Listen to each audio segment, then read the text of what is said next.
Hoy continuamos nuestro estudio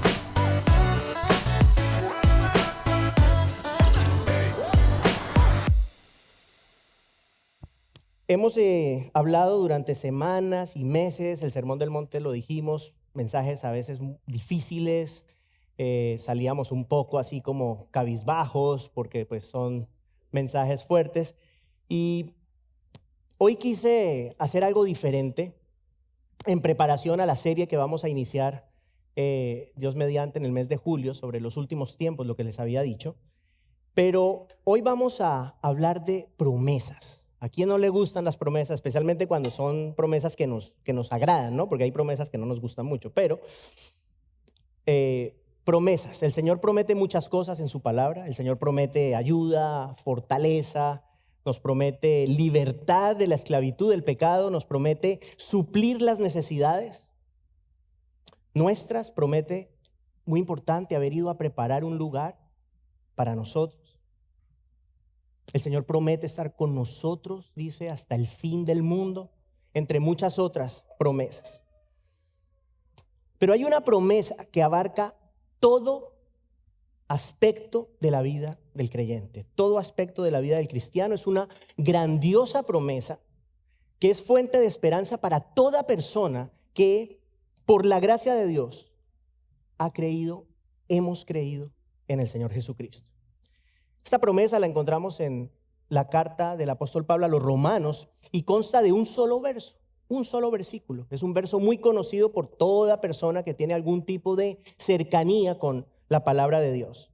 Y por ser solamente un texto y por ser el Día del Padre, hoy no les voy a pedir que se paren. El Día de la Madre sí, pero el Día del Padre no. Esta promesa la encontramos en Romanos 8:28. Voy a leer el verso hoy de la Reina Valera contemporánea.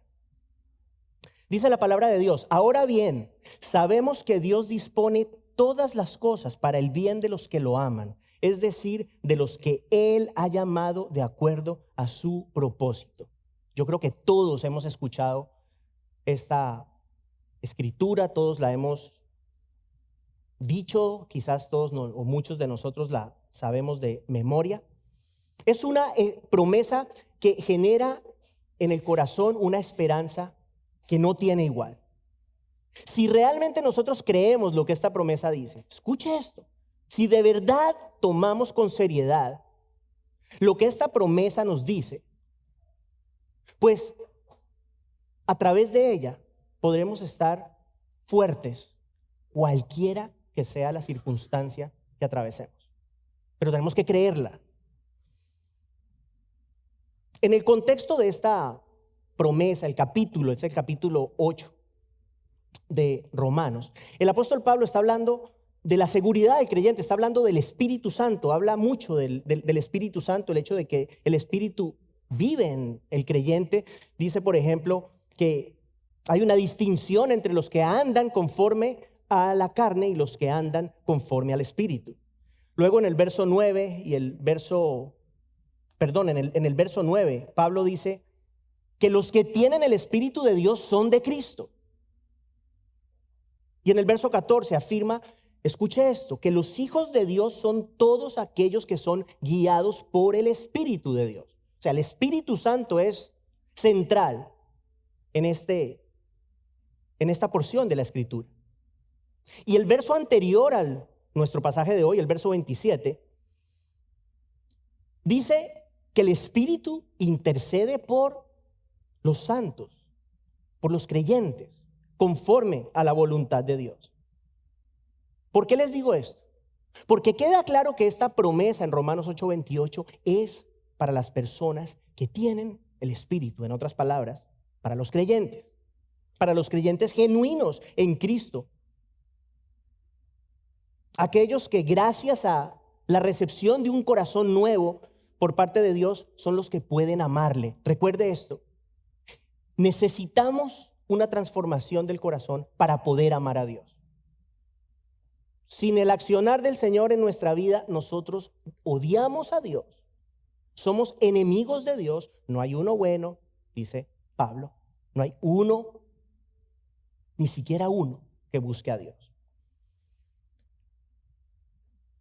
El creyente es el que ha sido llamado de acuerdo con su propósito, según palabras de este verso de hoy. Y es esta promesa la esperanza de todo heredero del reino de los cielos. ¿A través de qué? A través de la fe en el Señor Jesucristo. Iniciamos con el verso.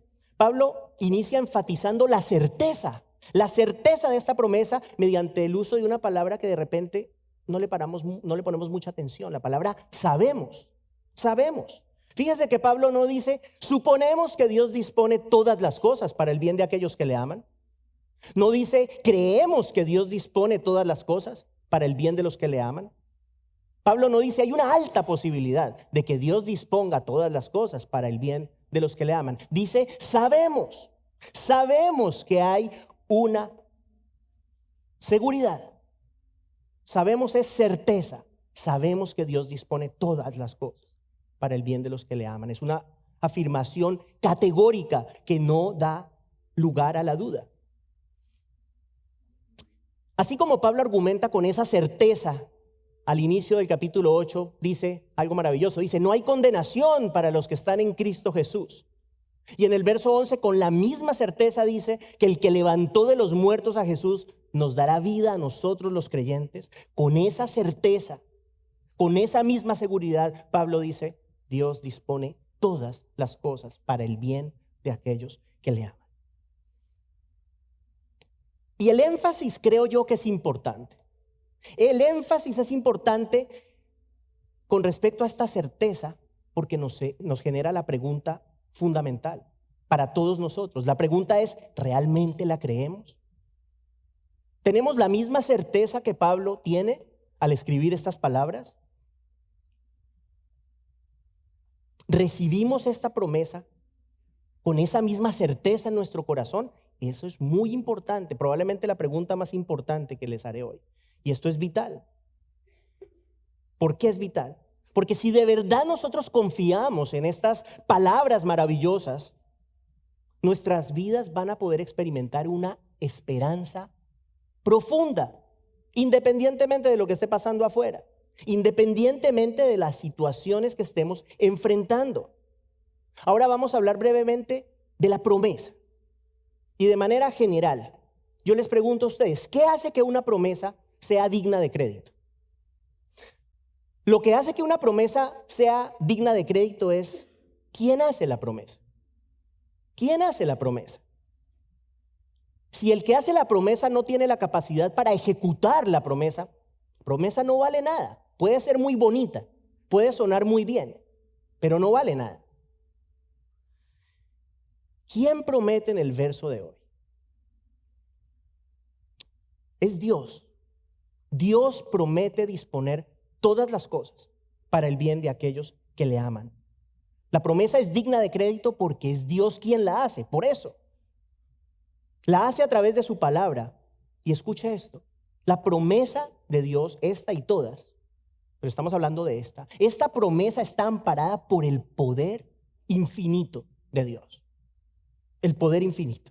Él tiene la capacidad para cumplir todo lo que promete, todo.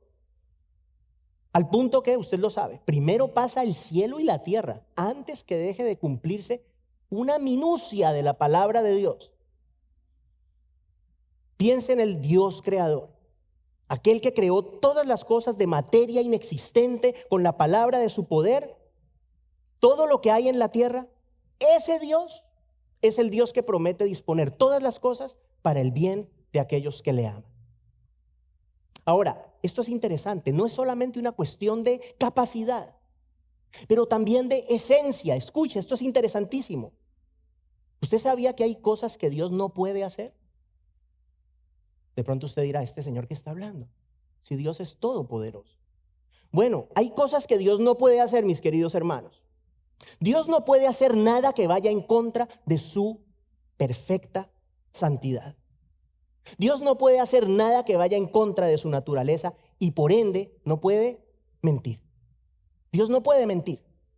Es imposible que Dios haga una promesa y esta no se cumpla. No se puede, es imposible. Él no puede mentir. Ahora, esto aplica para las promesas que nos gustan, como esta, y las que no nos gustan, como algunas que hemos visto, ¿no? Acuérdese. No todo el que me dice Señor, Señor entrará en el reino de los cielos, pero solo el que hace la voluntad de mi Padre. Eso es una promesa. El Señor está prometiendo, no, solamente los que hacen la voluntad de mi Padre, ellos entrarán en el reino de los cielos. Bueno, no a todo el mundo le gusta, pero es una promesa. Esa naturaleza perfecta de Dios, hermanos, es la garantía del cumplimiento pleno de la maravillosa promesa que estamos viendo hoy. El Señor, su esencia,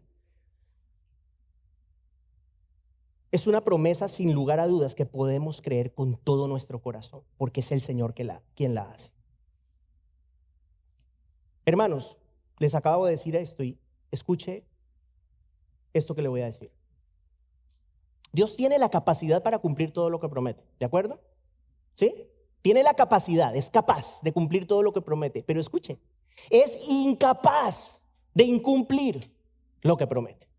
Es capaz de cumplir todo, pero es incapaz de incumplir. Qué incapacidad tan maravillosa.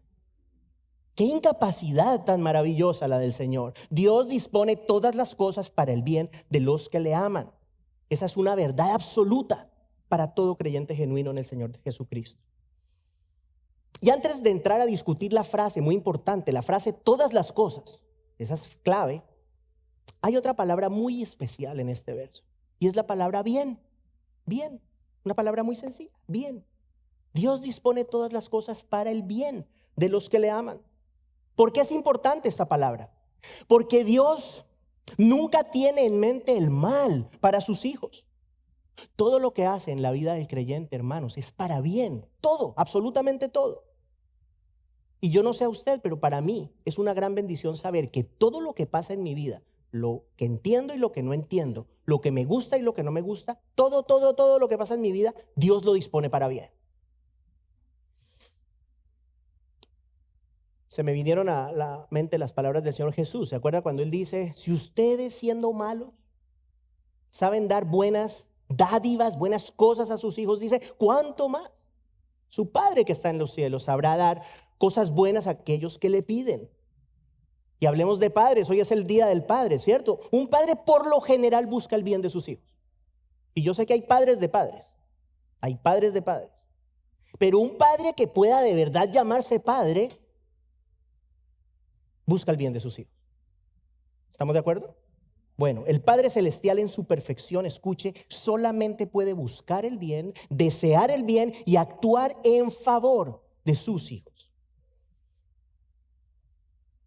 El Padre nunca, jamás nos hace daño. Nunca, nunca.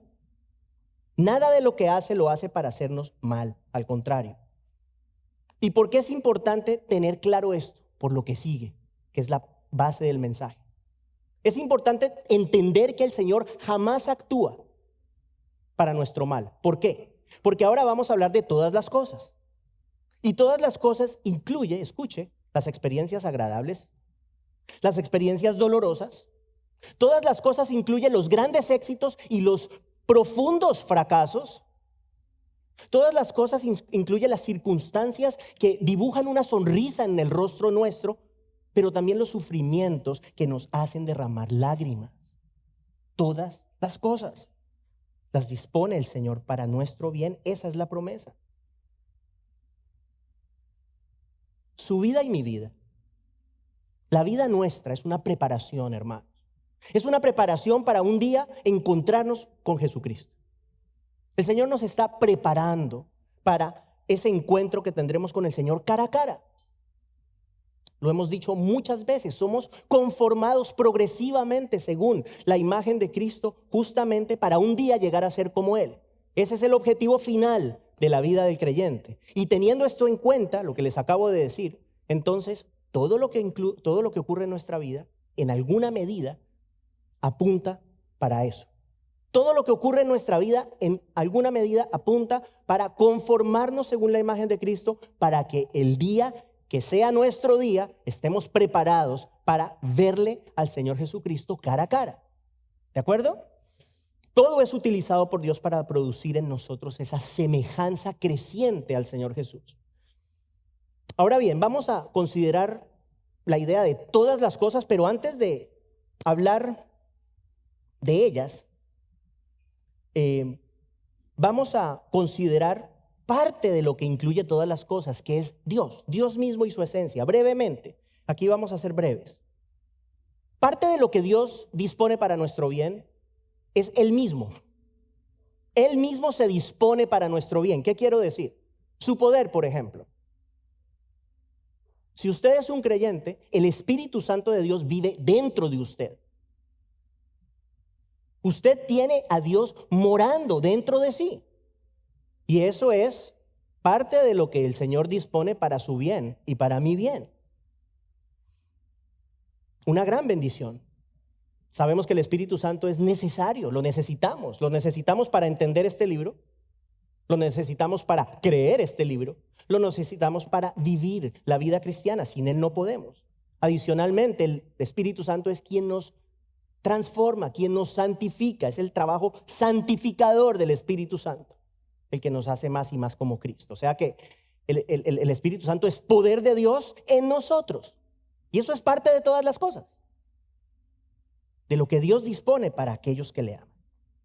La palabra de Dios es otra cosa que es parte de Dios y es también dispuesta para el Señor, por el Señor, para beneficiar a aquellos que le aman. Hermanos, a través de la palabra de Dios recibimos salvación, ¿sí? Recibimos la fe viene por el oír la palabra de Dios. Recibimos la salvación, tenemos acceso a la sabiduría de Dios, pero la palabra también edifica nuestras vidas. Mire lo que dice Hechos 20:32. Dice, ahora los encomiendo a Dios y a la palabra de su gracia, escuche, que es poderosa para edificarlos y darles la herencia entre todos los santificados. O sea que Dios dispone su palabra para el bien de aquellos que le aman. Le recuerdo que esto no es cierto para todo el mundo. Para algunos la palabra de Dios es piedra de tropiezo, pero para nosotros es poder de Dios para salvación. Hablemos de la fidelidad brevemente. Fidelidad de Dios está a disposición para todos aquellos que le aman. Dios es fiel. Dios jamás abandona a sus hijos, nunca. Mire lo que dice el Salmo 91:15 con respecto al hombre que pone su esperanza en el Señor. Dice, de hecho es el Señor hablando a través del salmista, dice, me invocará y le responderé. Yo estaré con él en la angustia, lo rescataré y lo honraré. O sea que estos son apenas unos breves ejemplos. No podemos hablar de toda la magnitud de la esencia de Dios, pero lo que les quiero mostrar es que parte de lo que Dios dispone para el bien de aquellos que le aman es su esencia, sus atributos. Ahora vamos a hablar de circunstancias. Vamos a hablar de circunstancias y de aspectos propios de un mundo caído en el cual vivimos, que Dios dispone para el bien de aquellos que le aman. Esto va a ser muy interesante, le animo a que ponga atención. Está claro que el Señor nos bendice en grandes formas. Todos aquí somos bendecidos. Todos. El Señor nos da salud, nos da familia, trabajo, comida, descanso, etcétera, etcétera, etcétera. Todos somos bendecidos del Señor. Y si nosotros entendemos que todas estas cosas, todo lo que tenemos proviene de Dios, podemos decir que Él dispone todas estas cosas para nuestro bien. Es parte de lo que Dios dispone para nuestro bien. Suple el Señor nuestras necesidades físicas, lo sabemos, nuestras necesidades emocionales, nuestras necesidades espirituales. Todo eso es parte de lo que Dios dispone para el bien de aquellos que le aman. Ahora, ¿qué pasa cuando a nuestra vida llegan circunstancias que nos generan dolor, sufrimiento, lágrimas? ¿Qué pasa allí? Resulta que esas circunstancias son parte de todas las cosas. Son parte de todas esas cosas que Dios dispone para el bien de aquellos que le aman. Si yo le pregunto a usted, levante la mano, el que le gusta y el que le encanta sufrir. O sea, yo creo que nadie va a levantar la mano, ¿no? O sea, el ser humano por naturaleza busca evitar el dolor. Es parte de nosotros. Evitamos el dolor. Nadie le encanta sufrir. Pero ¿cuál es la realidad? Todos sufrimos. Todos sufrimos porque el sufrimiento es parte de nuestra vida. Y toda prueba, Todo sufrimiento que el creyente experimenta, escuche, es utilizado por el Señor para producir bien. Todo. Yo no sé si a usted le pasa esto, pero es en las pruebas cuando nosotros realmente nos hacemos más conscientes de nuestra dependencia de Dios. ¿Es así o no es así? Cuando la cosa se complica, es que nosotros somos más dados a buscar del Señor, ¿cierto? Cuando todo está bien, es fácil caer en el error de pensar que podemos funcionar sin mayor problema, sin mayor ayuda del Señor, ¿de acuerdo? Tenemos salud, tenemos trabajo, la familia está bien, los niños se portan bien. No tengo que preocuparme por lo que voy a comer esta noche. No tengo que preocuparme de dónde voy a ir a dormir esta noche, etcétera, etcétera, etcétera. Si todo está cubierto, si todo está bien, ¿qué pasa? Podemos sentirnos autosuficientes y pensar equivocadamente, escuche, que no necesitamos del Señor. Ahora, todo esto cambia cuando nos mueve en el piso, ¿de acuerdo? Cuando nos mueve en el piso, cuando la salud falla, cuando se pierde el trabajo, cuando se muere un ser querido, cuando una relación se rompe. Cuando pasan todas estas cosas, nosotros nos hacemos más conscientes de nuestra necesidad de Dios. Y escuchen, en sí eso es una gran bendición.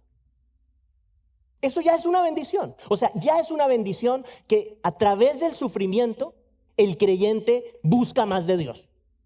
Eso ya de por sí es para el bien nuestro. Si el sufrimiento nos lleva a buscar una mayor cercanía con el Señor, eso es bueno, así de simple, es bueno. Y yo sé que cuando nosotros estamos en la prueba, es difícil pensar cómo el Señor va a volver esto para nuestro bien. ¿Cómo lo va a convertir en algo bueno el dolor? Todas estas cosas que me están pasando, ¿cómo, Señor? ¿Cómo vas a volver esto algo bueno? Bueno, vamos a ver algunos ejemplos bíblicos. José. Hemos hablado de José en alguna ocasión. ¿Usted sabe quién es José? ¿Se acuerda? ¿Uno de los hijos de quién? A ver, hermanos. De Jacob. ¿Qué pasó con José? Bueno, sus hermanos muy queridos lo vendieron. Con esos hermanos, ¿para qué enemigos, cierto? Sus hermanos lo vendieron porque tenían celos de él y José terminó en Egipto. Y acuérdese, alguna vez le conté la historia de José y Potifar, ¿se acuerda? Fue comprado por Potifar y resulta que Potifar tenía una esposa que yo creo que era bonita. Yo les he dicho, yo creo que la esposa de Potifar era bien bonita. Y resulta que esta mujer puso sus ojos en José. Y día tras día, José estaba en la casa de este hombre. Este hombre Potifar era era el capitán de la guardia del faraón, imagínense. Y lo pone el capitán de la guardia, este hombre, a José a cargo de toda su casa. Imagínese el hombre en su casa y todos los días la esposa de José, el Potifar se va para la oficina y esta mujer venir a decirle, oye, acuéstate conmigo. Imagínese todos los días eso. Y yo, ¿por qué les digo que creo que la mujer era bonita? Porque si no, no hubiese sido una tentación. O sea, si la mujer fuera bien fea, de verdad, ¿no? ¿Cierto, pastor? Yo creo que era bonita. Yo creo que era muy bonita. O sea, el punto es que José estaba siendo fuertemente tentado, día tras día, todos los días, hasta que un día la mujer se pasó de la línea, lo agarró de la ropa, le dijo, acuéstate conmigo. José se soltó de la ropa y salió corriendo. Y usted conoce la historia, conoce lo que pasó después. Terminó José en la cárcel. José fue tentado, pero no sucumbió a la tentación. Escuchen lo que le voy a decir. Dios utiliza las tentaciones, todas las cosas, y las tentaciones son parte de todas las cosas. Dios utilizó la tentación de José para que él fuera el hombre que fue. Es mi convicción, no está en la Biblia porque es hipotético, pero es mi convicción que si José hubiese caído en la tentación, él no hubiese sido el hombre que fue. No hubiese llegado a ser el segundo hombre en Egipto después del faraón. Utilizó el Señor esta tentación en la vida de José para su bien. Qué increíble, ¿no? Qué increíble pensar. Yo nunca lo había pensado así. Que la tentación pueda ser usada por Dios para nuestro bien. Pero es todas las cosas, o sea que está incluida. Santiago, el hermano del Señor, lo dice en esta forma. Mire, Santiago 1:12 dice: dichoso el que hace frente a la tentación, porque pasada la prueba se hace acreedor a la corona de vida, la cual Dios ha prometido dar a quienes lo aman. ¿Lo ve ahí?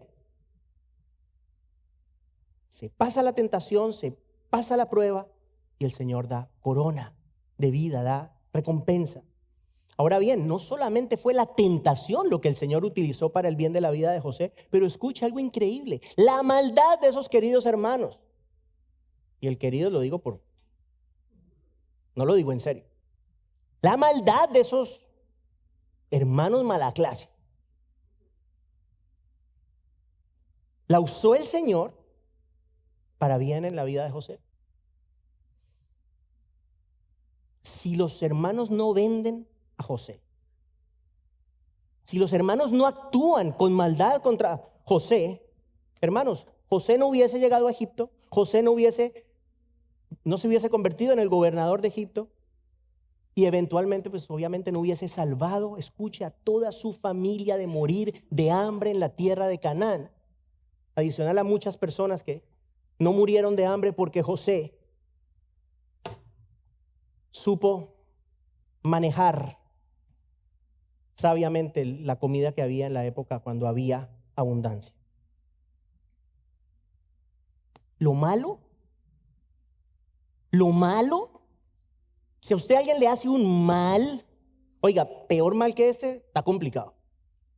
O sea, que a uno lo vendan los hermanos, lo tiren a un pozo y luego lo vendan y le digan al papá: no, mira, este se murió, que fue lo que hicieron. Eso está mal. Una maldad de esas la usa el Señor para el bien de aquellos que le aman. En Génesis 50:20, José se encuentra con sus hermanos, se dirige a sus hermanos, de hecho, ya se habían visto antes. Estos hombres están humillados, imagínense, están frente al segundo hombre más importante de Egipto. José, con una palabrita los hubiera podido hacer pedazos, pero no fue lo que él hizo. Ellos se humillan, le dicen: mira, perdónanos, nosotros te serviremos, nos volvemos tus esclavos. José les dice esto: escuche, ustedes pensaron hacerme mal, escuche aquí, pero Dios lo cambió en bien para que sucediera como vemos hoy y se preservara la vida de mucha gente. ¿Lo ve? Dios usó un gran mal para producir un gran bien. O sea que en la vida de José dispuso la tentación, el terrible mal de sus hermanos para bien, pero no solo para el bien de José, sino de muchas otras personas. Dios dispone, ¿qué? Todas las cosas para el bien de aquellos que le aman. Vamos ahora a hablar de otro tema, otra de las cosas que el Señor dispone para el bien de aquellos que le aman, y para eso vamos a usar el ejemplo del apóstol Pablo. Ustedes que han escuchado algo del apóstol Pablo a través de mensajes que hemos dado, usted sabe que el apóstol Pablo tuvo todo menos una vida fácil, eso ya lo sabemos. Padeció muchas aflicciones, finalmente, aun cuando la Biblia no lo dice, pero sabemos por la tradición que fue martirizado por su fe en Cristo. La lista es grande, para hacerla cortica: sufrió persecución, padeció hambre, azotes, naufragios, peligros. En una ocasión, yo les he dicho, lo apedrearon casi hasta la muerte. Muchos buscaban acabar con su vida. Este hombre sufrió, pero Dios utilizó todas estas aflicciones, todos estos sufrimientos para el bien del apóstol. ¿Qué hizo el Señor? Conformó el carácter del apóstol y lo convirtió, sin duda alguna, escuche, en el cristiano más influyente que ha existido. Las convicciones de este hombre eran sólidas. Y sin duda, hermanos, sus padecimientos fueron el mecanismo que Dios utilizó para convertirlo en el hombre que fue. Estamos hablando de los sufrimientos. Dios usa los sufrimientos para el bien de aquellos que le aman.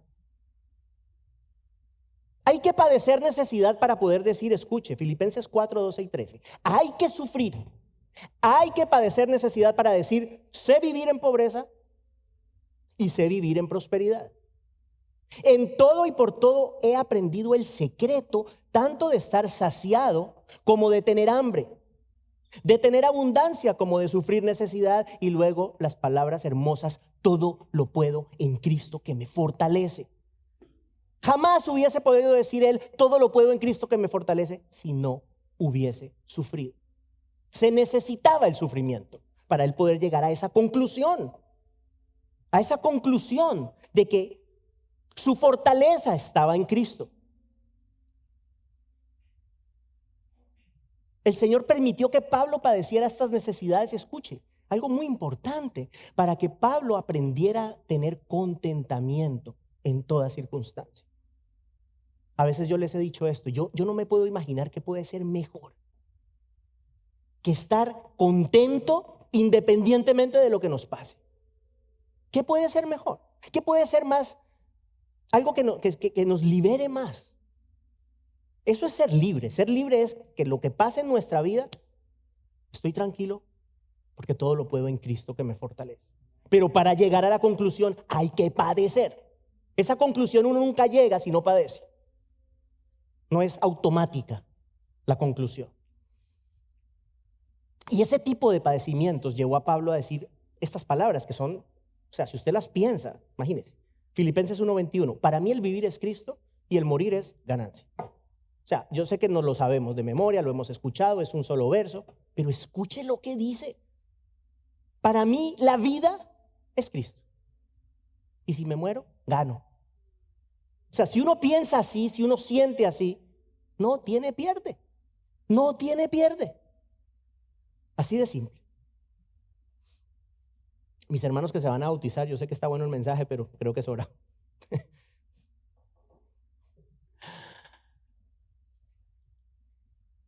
Poder afirmar estas palabras que acabamos de ver de Pablo requiere de intimidad con el Señor. Y yo estoy convencido, hermanos, de que esa intimidad profunda se puede lograr solamente a través de los sufrimientos y de las pruebas. ¿No es así, hermanos? Me da risa, hermanos. A veces somos como niñitos, vean. Aquí este es un paréntesis que tengo que hacer. No, tómelo con cariño. Mire que hoy el mensaje está bonito. Oiga, se paran dos personas y todo el mundo como si estuviéramos en kinder. ¿Ah? Yo los amo, ustedes saben que yo los amo.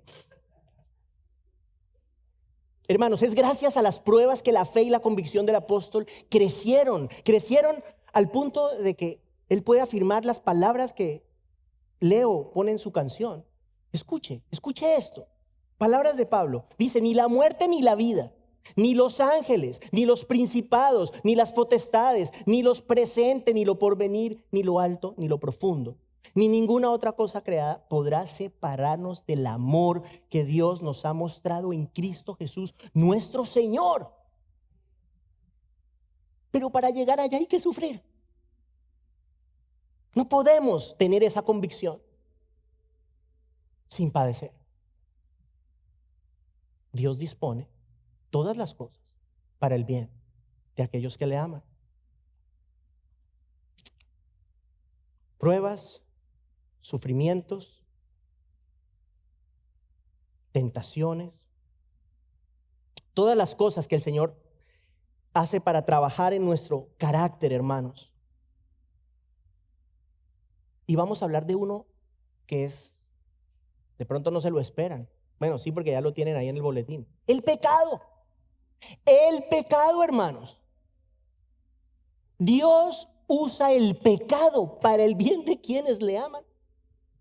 Pregunto, ¿el pecado es parte de todas las cosas? Sí, el pecado es parte de todas las cosas, está incluido en todas las cosas. La pregunta es: ¿en qué forma? ¿Cómo Dios puede usar el pecado para bien? Ay, esto va a estar chévere, oiga. Primero, el pecado nos ayuda a no caer en orgullo. Y me voy a explicar con esto. Mire, de una vez le digo, a mí, esto que les voy a decir, a mí me ha pasado. ¿Ok? Y lo dejo ahí. No sé si a usted le ha pasado que de repente usted se empieza a sentir como muy buen cristiano. ¿Sí? Usted se empieza a sentir como demasiado bueno. Incluso hasta de repente empieza a llevar la cuenta de todo lo que usted hace para el Señor. pero algo pasa. De repente algo ocurre, hermanos, y usted responde de una manera indigna de Dios y ¡pah!, cae redondo en el piso. Inmediatamente se ve enfrentado con su pecado cara a cara. A mí me ha pasado. Que siento que estoy haciendo las cosas muy bien y de repente algo pasa y ¡pum!, respondo de la manera que no es y el Señor me dice, date cuenta. Ese eres tú. Hermanos, en esas circunstancias Dios usa el pecado para humillar el corazón y evitar que caigamos en pecado. Perdónenme, en el orgullo de creernos mejores que los demás, porque somos creyentes, porque somos cristianos, somos mejores que el mundo entero. No somos mejores que nadie. En nuestra esencia no somos mejores que nadie. Todo lo bueno que hay en nosotros proviene de Él. Pero también nos impide caer en el peligro de pensar demasiado alto de nosotros, de creernos muy buenos. No es bueno creernos tan buenos, créame que no lo es. De hecho, la palabra de Dios nos llama a tener cuidado de la forma como pensamos de nosotros mismos. Mire lo que dice Pablo en Romanos 12:3. Dice, por la gracia que me es dada, digo a cada uno de ustedes, escuche, que no tenga más alto concepto de sí que el que debe tener, sino que piense de sí con sensatez, según la medida de fe que Dios repartió a cada uno. O sea, que el pecado nos baja, el pecado nos pone los piecitos en el piso. Ahora, hay otra cosa que hace el pecado. Nos lleva a desear vivir en santidad y a odiar nuestro pecado y también el de las personas. El pecado nos lleva a esto. Mire, piénselo en la frustración que vemos de Pablo en Romanos 7. Esa frustración todos tenemos que sentirla en algún momento. Todos. ¿Se acuerda? Él dice en Romanos 7:15, no entiendo qué me pasa, no entiendo. Pues no hago lo que quiero, sino lo que aborrezco. El pecado nos lleva a ese lugar en el cual podemos decir, detesto mi pecado. Hay que llegar ahí. Hay que llegar a odiar el pecado. Pero para llegar a odiar al pecado, hermanos queridos, hay que pecar. ¿Sí o no? O sea, no podemos llegar a ese punto de frustración si somos perfectos. El Señor usa hasta el pecado para el bien de aquellos que le aman, hasta el pecado. Y otra forma en que el Señor usa el pecado, cuando usted peca, cuando yo peco, ¿qué pasa? Bueno, viene la disciplina del Señor. La disciplina siempre.